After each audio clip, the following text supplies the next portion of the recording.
নমস্কাৰ ডিএমই অৰ্থাৎ director of medical education বিভাগৰ যি নন টেকনিকেলৰ ভেকেঞ্চি আউট হৈছিল 765টা পোষ্ট তাৰ বাবে বৰ্তমান সময়ত এপ্লাই চলি আছে অৰ্থাৎ আবেদন চলি আছে আৰু ইয়াৰ লাষ্ট ডেট হৈছে 16 জানুৱাৰী 2025 চন ঠিক আছে এইটো এটা ৰিমাইণ্ডাৰ এলাৰ্ট হিচাপে আজিৰ ভিডিঅ'টো প্ৰস্তুত কৰা হৈছে আপোনালোকে যাতে পাহৰি নাযায় এপ্লাই কৰিবলৈ আৰু ক'ব বিচাৰিছোঁ যে আপোনালোকৰ যি এই ভেকেঞ্চিসমূহ আছে ভেকেঞ্চিসমূহৰ পে স্কেলটো হৈছে 14 to 70,000 ঠিক আছে আৰু আমি চাই লওঁ নেক্সট নটিফিকেশ্যনত কি আছে আৰু কি পোষ্ট আছে আৰু তাৰ আগতে ক'ব বিচাৰিছোঁ যিসকলে নতুনকৈ আহিছে চেনেলটোত আপোনালোকে ছাবস্ক্ৰাইব কৰি দিব আৰু যিসকলে ছাবস্ক্ৰাইব কৰা নাই বৰ্তমান সময়লৈকে চেনেলটি তেওঁলোকে ছাবস্ক্ৰাইব কৰি দিব আৰু লগতে যিসকলে চেনেলবোৰ চাই আহিছে তেওঁলোকক ধন্যবাদ আৰু আপোনালোকে লাইক শ্বেয়াৰ আৰু কমেণ্ট কৰি জনাব যাতে আপোনালোকে যদি কিবা সুধিব থাকে আপোনালোকে কমেণ্ট কৰি জনাব পাৰে আৰু যিসকলে নতুনকৈ আহিছে নহ'লে চেনেলটো ছাবস্ক্ৰাইব কৰা নাই তেওঁলোকে চেনেলটো ছাবস্ক্ৰাইব কৰি দিব এতিয়া আহিছোঁ আমি চাই লওঁ কি পোষ্ট আছিলে আৰু নটিচখন কি বুলি আছিলে ইয়াত লিখিছে যে নটিচখন ক'ৰ পৰা আহিছে office of the director of medical education অৰ্থাৎ ডিএমইৰ হেড অফিচৰ পৰা আহিছে গভৰ্ণমেণ্ট অফ আছাম ইয়াত লিখিছিলে কি লিখিছে 26 তাৰিখ অৰ্থাৎ 26 ডিচেম্বৰ তাৰিখে এই নটিচখন আহিছিল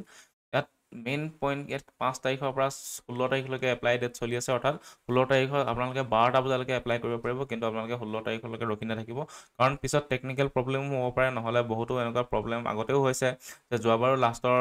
সময়খিনিত মানে ৱেবছাইটটো ভালদৰে খোলা নাই এপ্লাই যোনে কৰিব বিচাৰিছিল তেওঁলোকে এপ্লাই কৰিব নোৱাৰিলে শেষৰ দিনা ঠিক আছে তেনেকুৱা প্ৰব্লেম হৈছিল কাৰোবাৰ ক্ষেত্ৰত গতিকে আপোনালোকে শেষলৈ ৰখি নাথাকিব আৰু ইয়াত কৈছে যে এই 2023 চনৰ 1 ফেব্ৰুৱাৰী ঠিক আছে 1 ফেব্ৰুৱাৰীত লোকে যোনে এপ্লাই কৰিছিল মানে 2023 চনতে এই ভেকেঞ্চিখিনি আউট হৈছিল ঠিক আছে তেওঁলোকে এপ্লাই কৰিছিল বহুতে যিসকলে এপ্লাই কৰিলে ইয়াত তেওঁলোকে আকৌ ন' নিড টু এপ্লাই এগেইন অৰ্থাৎ তেওঁলোকে আকৌ এবাৰ এপ্লাই কৰিব নালাগে যোৱাবাৰ 2023 চনত যেতিয়া ভেকেঞ্চি ওলাইছিল মুকলি হৈছিল তেতিয়া তেওঁলোকে যোনসকলে এপ্লাই কৰিছিল তেওঁলোকে আকৌ এবাৰ এপ্লাই কৰিব নালাগে আৰু যিসকলে কৰা নাই তেওঁলোকে এপ্লাই কৰিব পাৰিব অৰ্থাৎ আপোনালোকে তেতিয়া যদি কোনোবাই এপ্লাই কৰা নাছিল তেওঁলোকে এপ্লাই কৰিব পাৰিব আৰু নতুনকৈ যদি কোনোবাই কোৱালিফাইড হৈছে অৰ্থাৎ কোনোবাই যদি হায়াৰ ছেকেণ্ডেৰী পাছ হৈছে নহ'লে কোনোবাই ডিগ্ৰী পাছ হৈছে নহ'লে ইয়াৰ যি কোৱালিফিকেশ্যন ইয়াত দিয়া আছে সেই কোৱালিফিকেশ্যনখিনিৰ কোনোবা এটা যদি আপোনালোকৰ আছে তেতিয়াহ'লে আপোনালোকে এপ্লাই কৰিব পাৰিব আৰু এতিয়া আমি চাই লওঁ গ্ৰুপ অফ দ্য পষ্ট কি পষ্ট আছে আমাৰ ঠিক আছে ডায়েটিচিয়ান আছে আৰু ইয়াৰ এগেইনষ্টত মানে কোৱালিফিকেশ্যন কি লাগিব গ্ৰেজুৱেট হ'ব লাগিব হোম চায়েন্সত নহ'লে ইকুইভেলেণ্ট টু হোম নিউট্ৰিচিয়ান ঠিক আছে equivalent as the home nutrition and dietetics as a part of the curriculum এইটো আপোনালোকৰ কোৱালিফিকেশ্যন হোম চায়েন্সত আপোনালোকে গ্ৰেজুৱেট হ'ব লাগিব লাইব্ৰেৰিয়ানৰ বাবে আপোনালোকক কি লাগিব লাইব্ৰেৰী চায়েন্সত আপোনালোকে গ্ৰেজুৱেট হ'ব লাগিব লগতে 1 year কম্পিউটাৰ কোৰ্চ ঠিক আছে তাৰপিছত নেক্সট হৈ গ'ল চাইণ্টিফিক এছিষ্টেণ্টৰ কাৰণে আপোনালোকৰ same degree in science with physics chemistry and biology from recognise institute মানে এই ছায়েন্সৰ কেমেষ্ট্ৰি নহ'লে ফিজিক্স নহ'লে বায়'লজি তিনিটা ভিতৰত কোনোবা এটা আপোনালোকৰ মানে কি মেজৰ থাকিব লাগিব ছাবজেক্ট হিচাপে আপোনালোকে পাছ হ'ব লাগিব ডিগ্ৰী তাৰপিছত ইয়াত মানে কম্পিউটাৰ নালাগে মানে কম্পিউটাৰ ডিপ্ল'মা নালাগে তাৰপিছত একাউণ্টেণ্ট আৰু কেচিয়াৰৰ ক্ষেত্ৰত আপোনালোকে বিকম পাছ হ'ব লাগিব আৰু লগতে 1 year কম্পিউটাৰ কোৰ্চ তাৰপিছত হেল্থ এডুকেটৰৰ ক্ষেত্ৰত কি হ'ব লাগিব আপোনালোকৰ bachelor degree in arts commerce science অৰ্থাৎ BSc বিকম নহ'লে BA পাছ হ'ব লাগিব আৰু আপোনালোকৰ কম্পিউটাৰ চাৰ্টিফিকেট এখন লাগিব আৰু ইয়াত মেনশ্যন কৰা নাই 1 year লাগে নে 6 মাহ লাগে আপোনালোকে যি হ'লেও 6 মাহ হ'লেও এপ্লাই কৰিব পাৰিব তাৰপিছত ষ্টেনৰ কাম কম্পিউটাৰ অপাৰেটৰ ষ্টেনৰ কাম কম্পিউটাৰ অপাৰেটৰৰ বাবে কি লাগিব আপোনালোকক SSLC অৰ্থাৎ ক্লাছ 12 পাছ আৰু লগতে 1 year ষ্টেনগ্ৰাফি কোৰ্চ লগতে 1 year diploma course in computer application তাৰপিছত হেল্থ এডুকেটৰ চেনিটেৰী ইনস্পেক্টৰ অৰ্থাৎ চেনিটেৰী ইনস্পেক্টৰ আৰু লগতে হেল্থ এডুকেটৰ দুটা ছাবজেক্ট মানে দুটা আপোনালোকৰ পোষ্ট থাকিব কম্বাইন পোষ্ট হ'ব কম্বাইন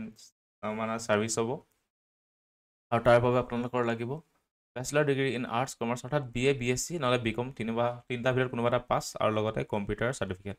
তাৰপিছত এইখিনি আপোনালোকৰ কম্বাইন পোষ্ট আছে চাই লওক আপোনালোকে কম্বাইন পোষ্ট নহয় আচলতে এইখিনি পোষ্টখিনি একেলগে দি দিছে কি আছে চাই ল'ব একাউণ্ট এছিষ্টেণ্ট আছে ক্লাৰ্ক আছে তাৰপিছত ৰেকৰ্ড কিপাৰ আছে clerk record keeper computer operator আছে ক'ডিং ক্লাৰ্ক আছে record keeper computer operator documentalist তাৰপিছত junior assistant LDA computer operator কাম ক্লাৰ্ক DPP অপাৰেটৰ আছে তাৰপিছত LDA কাম কম্পিউটাৰ অপাৰেটৰ তাৰপিছত লোৱাৰ ডিভিজন এছিষ্টেণ্ট ৰিচেপশ্যনিষ্ট কাম ক্লাৰ্ক তাৰপিছত ৰেকৰ্ড কিপাৰ কাম ক্লাৰ্ক তাৰপিছত কম্পিউটাৰ অপাৰেটৰ, ষ্ট'ৰ কিপাৰ কাম ক্লাৰ্ক, ষ্ট'ৰ কিপাৰ কাম ক্লাৰ্ক কাম,